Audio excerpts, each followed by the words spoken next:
House in Baltimore, and I don't go to fake football games on the road. I used to back in the early days when I didn't know any better.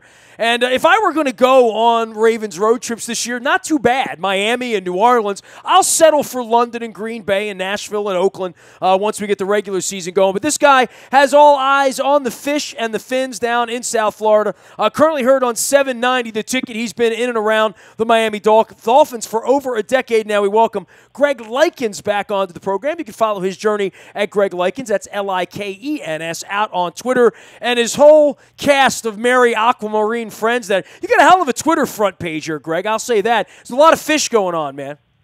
That's true, yeah. A lot of former Dolphins greats there in that picture. So, yeah, good to be with you again, Nestor, and good to have football back, albeit preseason football, but certainly regular season right around the corner. Hey, man, I don't preview all these teams, and we do draft stuff, and then somehow we get caught up in baseball around here. I know you only get caught up in sales and booing the owner down there. I was down there for the All-Star game last month, but, looking at the rosters, and especially this week with the Dolphins, boy, this isn't a bad team, right? I mean, Tannehill aside and wherever Cutler's going to be, and we're going to discuss that. But when I look at their roster, I certainly see a cast of NFL players, maybe even more so than what I see with the Ravens at this point, where there are a lot of question marks. They've built this thing sort of smartly. Now, whether this is going to work with Cutler remains to be seen, but there are a lot of NFL football players on that roster down there. There are, yeah. You're right. The quarterback position aside, which is a bit up in the air and not sure what to expect, you're right. I mean, between Laramie Tunsil, if you start on the offense side of the ball, Laramie Tunsil, left tackle, who they lucked out in getting at the 13th overall pick a year ago, he making that transition.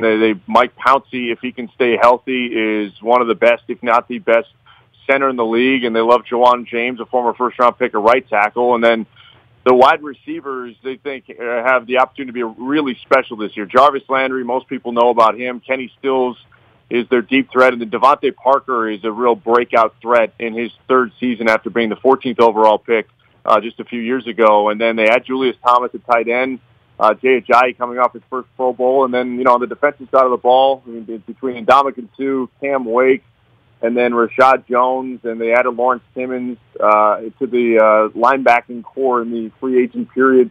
They've got a lot of talent in this roster. I think the question will be, as you know, the most important position in sports, I like to say, is the quarterback position. So even though they have a lot of talent, I think a lot will depend on how well, if it's Jay Cutler, how well he plays.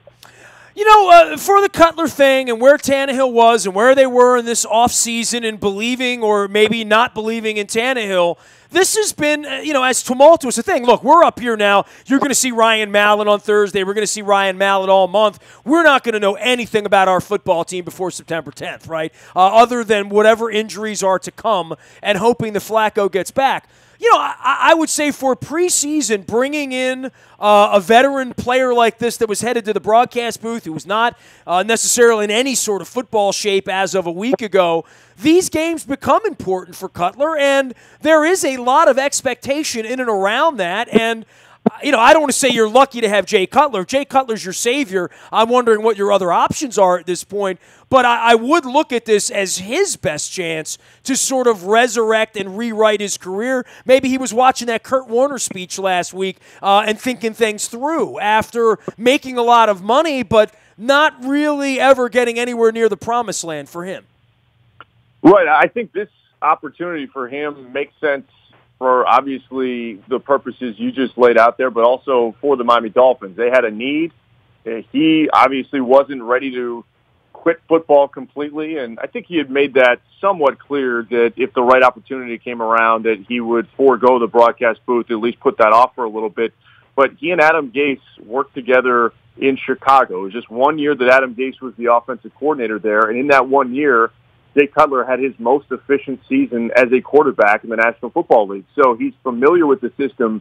He doesn't really have an adjustment in terms of learning the playbook and learning that. It's just more of a timing question with the receivers and his receiving targets. And all indications this week from Adam Gase is that Jay Cutler will see some time Thursday night against the Ravens, and certainly next week in preseason game number 3 in the dress rehearsal. So, the history there is really what made this happen. Cutler had said that there wasn't any other place he would have foregone the Fox broadcast booth for than Miami because of his relationship with Adam Gase. And again, Gase came to Miami with the reputation as a quarterback whisperer. He got some good play out of Ryan Tannehill last year before his injury, and certainly he connected. He's one of the few guys I think that can connect with Jay Cutler and that personality of his, and so that's how this all came together. And at this point in the season, you get a quarterback of the caliber of Jay Cutler, put the personality aside, I think you're in good shape if you're the Dolphins, considering the other options. The one thing about Gase, he was in 3 or 4 different organizations before he got to Miami with all sorts of head coaches. He had all sorts of weird offensive assistant. He was a quarterback's coach. He had done all of these different things in these different organizations. And knowing that his livelihood depends on this, and he might be that guy that won't get a second chance if things don't work out down there in Miami, and he went through his hot assistant period of time, that he selected Jay Cutler, and of all these guys he's ever worked with, including Peyton Manning, that somehow he found a way to get along with Cutler, and I think you sort of hit the nail on the head. Not everybody get along with this guy, right? I mean, he has historically been a little bit of a coach killer and a very difficult teammate, a very difficult guy to be in the room. And I know he's diabetic, so I have incredible respect for him. My wife is diabetic, and I know how mood swings work and all that sort of thing when your sugar's low. I had great admiration for him, but he is a classic sort of underachiever and a guy that not a lot of other people. He's compared to Jeff George, dude. Like that's not where you want to see your comparison in the annals of the NFL. And the fact that Gase got along with him, that's an interesting way to look at this if you're trying to be positive about it. And Greg, I got a lot of friends that are Dolphins fans, a disproportionate amount, who've been long suffering through all of this. And I guess the thing they're looking at is, well, he gets along with the coach, and the coach really wanted him, and it's clearly not really about the money at all at this point, because Cutler's made plenty of that and had a whole second life. This really is about winning. So from that perspective, at this point, no matter what the preseason looks like, I guess there's more hope in that than there is in Matt Moore, right? Yeah, that's the logical conclusion here, because Adam Gase, Matt Moore went 2-1 in the regular season last year when he filled in for Tannehill and then lost the playoff game against the Steelers, in which I'm not putting the blame on Matt Moore for that. It was the entire team that just got destroyed by Pittsburgh. But I think the bottom line is, Gase looked at Matt Moore and said, we have a very capable backup, maybe one of the best backups in the league, but we're not confident in his ability to get us back to the playoffs over a 16-game stretch. Maybe 4 or 5 games, we feel really good about him. But Cutler's available, and yes, I think he's coming back for football purposes, and certainly his reputation could use a turnaround, to say the least. Many have called him a malcontent. And I talked to Adam Gase not long after he was hired by the Dolphins last offseason and about Jay Cutler and his experience there, and he described a process not just in turning him around as a football player, some of the mechanics and some of the bad habits he picked up as a quarterback, but also turning him around from a mental, psychological approach standpoint and just being a better person and teammate. So it was a whole list of things that Adam Gase worked on with Jay Cutler. That's a hard thing to work on, by the way, with a 30-year-old guy, right? His personality. Exactly. I mean, people have been trying to work on my personality for 48 years, and, it hasn't moved too much. I mean, that's a very, very difficult thing to do. It is, and I think that it speaks to the type of people person that Adam Gase is, that a guy in Jay Cutler who had, made a lot of money, experienced varying degrees of success, could have very well been stuck in his ways, but Adam Gase got him to turn some of those things around. Again, by no means did he have some unbelievable Pro Bowl season and took them to the playoffs, but it was statistically his best and most efficient season. So something Adam Gase did clicked. And if we fast forward to now, Jay Cutler willing to come out of retirement to play for Adam Gase, I think all of those things mean that the Dolphins have their best case scenario, considering their starting quarterback is out for the season. But time will tell whether this actually pays off and Jay Cutler gets them to win some more football games. Greg Likens covers all things fish in Miami at 790. The ticket down in South Florida. You can follow him out on Twitter as well at Greg Likens. That's Likens. And, you've seen a lot of this, the highs and the lows in years where there weren't a lot of expectations at all. This is a mixed expectation thing on the backside of having a quarterback go down. But there, as I pointed out, there are a lot of good football players, even defensively. All that money they spent on Sue a couple of years ago, the kind of player Wake has become and coming back from the injury, Kiko Alonso. I mean, there's a lot of natural talent, a lot of first-round draft picks, a lot of, late April guys that we've spent long stretches of time talking about here, that this is a year they could pull it together. I agree. I do think there's a lot of monkey wrenches thrown in with Ryan Tannehill because expectations were really high with him coming in the second year in this offensive system. So now with him not there, Jay Cutler stepping in, I still think the expectations are relatively high based on some of the talent you described. But I will say this. Last year they made the playoffs, and they had one of the easiest schedules in the entire NFL because they're playing a last-place schedule. This upcoming season they have, based on last year's records, the sixth most difficult, and that includes a trip to London to play the Saints in Week 4, and they've bypassed the bye week after that. So they come back and play at home against Tennessee the following week. They don't have their bye until Week 11, which is against the grain compared to what teams normally do. So the schedule, not only from a competition standpoint, is more difficult, but also from a travel standpoint. So I think there's a distinct possibility that we see a Miami Dolphins team in 2017 that on paper, eye test, is more talented than last year, but might not get to the 10 wins that we saw in 2016.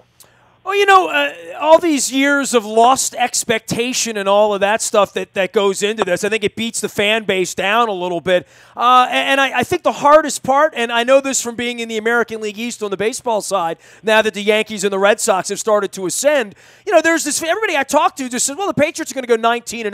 Well, that means they're going to beat the Dolphins twice. And I know in South Florida, as much as they have the problems with the Jets and the Bills trying to climb that mountain with the Patriots, of the teams in the division this year, this is the only team that I can see with the real pedigree to at least go toe-to-toe with the Patriots at some point. I agree, and I think they could get a win. I mean, traditionally they are. It's very difficult for the Dolphins or anybody to win up in Foxborough, but down in South Florida, at the Hard Rock Stadium, Tom Brady has had some mixed results. So I think you're right. Between the Jets, the Bills, and the Dolphins have the best chance to compete. But, with that said, I think the Patriots far and away are going to win the division. The question is, can the Dolphins come in second and get a wild card spot? Because I think that's what their expectations are. And it's one of these things. I mean, I know Tom Brady's 40 years old and Bill Belichick has been there for years, but until they prove us otherwise, I don't think anybody's going to bet against or pick against the Patriots to win the division. The question is, can the Dolphins do something similar to what they did last year and sweep the Jets and the Bills and get those 4 wins and then try to get 1 win from the Patriots, and they should be in pretty good shape when it comes to the division opponent. Greg Likens joining us here from South Florida, talking all things Dolphins in advance of Thursday night. It's kind of weird. The last couple of drafts, you mentioned the 14th pick of the draft in Devontae Parker. And look, the Ravens were not in a position to be thinking they were going to get a player of that ilk out of Louisville 2 years ago, but they did draft a wide receiver, Brashad Perriman, and they have not been able to really get him onto the field. The problems we have with the quarterback, not really dissimilar to where you are in changing quarterbacks over the last couple of weeks. Then last year, the Ravens were in a position to believe Laramie Tunsil would not be anywhere on the board when they drafted, and instead they passed on Laramie Tunsil after the gas mask marijuana video and decided to go with Ronnie Stanley. I find it fascinating over the next couple of years how we're evaluating Ozzie Newsome. We're evaluating what's going on with all of these teams. And first-round draft pick wide receivers are weird to begin with. But, you speak of Devontae Parker as a star in bloom. We speak of Brashad Perriman around here as a gigantic question mark. I think Ronnie Stanley becomes a question mark around here. And I think his career will be judged against Laramie Tunsil because those guys were on the board. And I think that's one of the weird weird things we look at when you watch the draft every year. You see how these teams draft, and you say, well, I know the Dolphins picked all these first-round guys. Now, can they go out there and deliver 10 or 11 wins at this point? And a lot of the Ravens fans have been very down on Ozzie around here the last 5 years because we've had a real hard time getting our draft picks to play to that caliber of Ed Reed and Ray Lewis that we're familiar with around here. To plug a couple of Miami guys there for you, Greg. Yeah, there you go. Love those references. You're right. I mean, I think that the Ravens have been, I don't want to say they've been spoiled, but they've made some really, really great top picks, as you detailed a couple of them there. And where the Dolphins are concerned, they've had a real mixed bag and oftentimes not very good picks until more recently, I would say. Because they've also had a lot of different chefs in the kitchen, though, too, right? To be fair, Ozzie's made all these picks. Eric's made all these picks. In Miami, you've had 5 different guys making these picks over the last 12, 14 years. Right, and that's the point I was getting to. They now finally seem to have everybody on the same page, with Mike Tannenbaum as the Vice President of Football Operations, Chris Greer as the GM, and Adam Gase all operating as one, where, I mean, between, Dennis Hickey and all the list of general managers they've had over the years, including Jeff Ireland, and, they would get rid of a coach but keep the GM, and then get rid of the GM and keep the coach. I mean, it was a mess. So nobody was on the same page. Now they are. And the question is if some of these picks can fulfill the potential. I mean, in talking about Laramie Tunsil, and I agree with you, that's part of the fun of the draft is, especially by position, we can compare these guys' careers for the length of them to see how they succeed.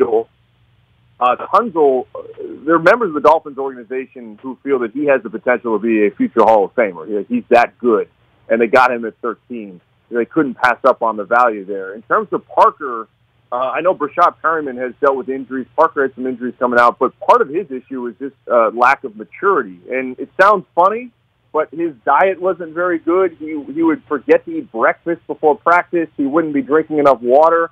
Little things like that they've had to coach him up on, that apparently he now is getting more sleep. He's eating well, and so now he can just go out and play football. But man, I mean, some of that stuff seems pretty basic to the rest of us.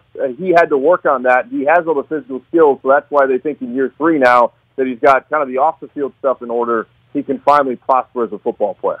Greg Likens covering all things fish down there with the Dolphins as preseason action moves to Miami. Hey, tell me about the stadium, man. I've watched several Super Bowls there. I've seen Orange Bowls there. I've seen World Series games when Roger Clemens walked off the field down there. So I've been there for different incarnations of all this. I remember Maryland just getting our asses beat down there by Florida one night in an Orange Bowl many, many moons ago. But yeah, I drove by it during the All-Star game period last month, and I saw the little top on it. I was thinking about going down there to see U2 a couple of weeks ago, but I did not make it. I've heard it's going to feel like I'm in a different stadium, and I feel like I've spent a lot of time in that place, man.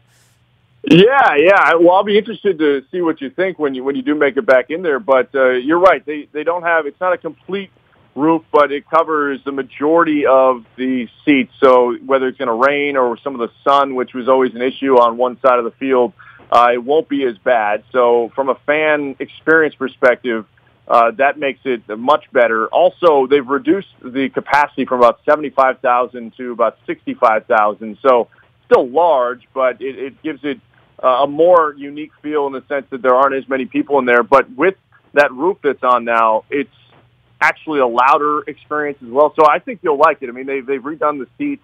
It looks like a brand new stadium. If you didn't know any better, it looks like a brand new stadium. But they did take essentially what was the skeleton of the original and just built around that and enhanced everything. So they've done a really nice job.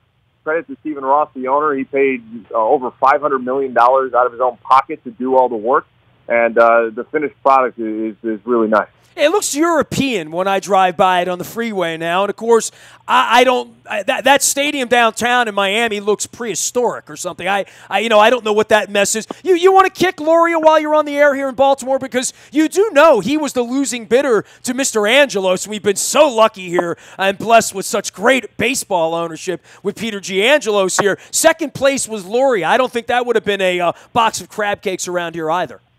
No, you guys are very fortunate. I mean, no, we're not. No, we're not fortunate. No, you can have ours. We would. I can't say fortunate. No. Well, hey, trust me, anything's better than Jeffrey Loria. I mean, what he has done down here, he's going to take credit for the World Series in 2003, which he had nothing to do with outside of happening to be the owner with the team that was already assembled. And other than that, it's just been an absolute mess between he stole money from local politicians and the local taxpayers to build the stadium you saw the All-Star game in. And then outside of that, he made promises that he was going to spend a lot of money on payroll, never fulfilled that. He spent a ton of money in that first season after they opened the stadium, and then midway through, he sold off everybody that he had, paid a lot of money for in the offseason. So to me, Jeffrey Loria, the fact that he's leaving, it's a godsend to all the baseball fans of South Florida, because there are a good number of people that don't show up to the games anyway, and they certainly weren't showing up to the games to support a team that he was owning. So I know that other ownership situations have their pluses and minuses. There were hardly any pluses with Jeffrey Loria, and it's a great celebration for South Florida sports fans that he's soon to be out the door. Yeah, and Derek Jeter coming in, I guess he'll be wildly embraced there, I would say, right? Yeah, I think anybody was going to be embraced considering what the previous regime was, but certainly Derek Jeter with his pedigree, his reputation, I think that's the name that Major League Baseball wanted to have associated with the new ownership group. And the cool element to it, too, which I don't think we're going to see him much in South Florida for baseball purposes, but one of the minority investors is also Michael Jordan. So, I mean, anytime Michael Jordan's involved, I'd say you've upgraded. Well, especially in a town that loves basketball. I don't think there's any doubt about that. Greg, take care, man. We'll be watching the game on Thursday night down there at the beautiful stadium. Fake football. It's always wonderful, isn't it? Yes, exactly. Well, hey, maybe we'll see a few snaps from Jay Cutler. That's probably what we'll all be looking for. Well, hey, look, for these players, it means a lot, and we've got a lot of unfinished business around here and a lot of open, gaping holes and wounds and question marks. So I do scoff at it because it's hard to watch, but I understand the significance of it. Let's just keep them all upright this week, right?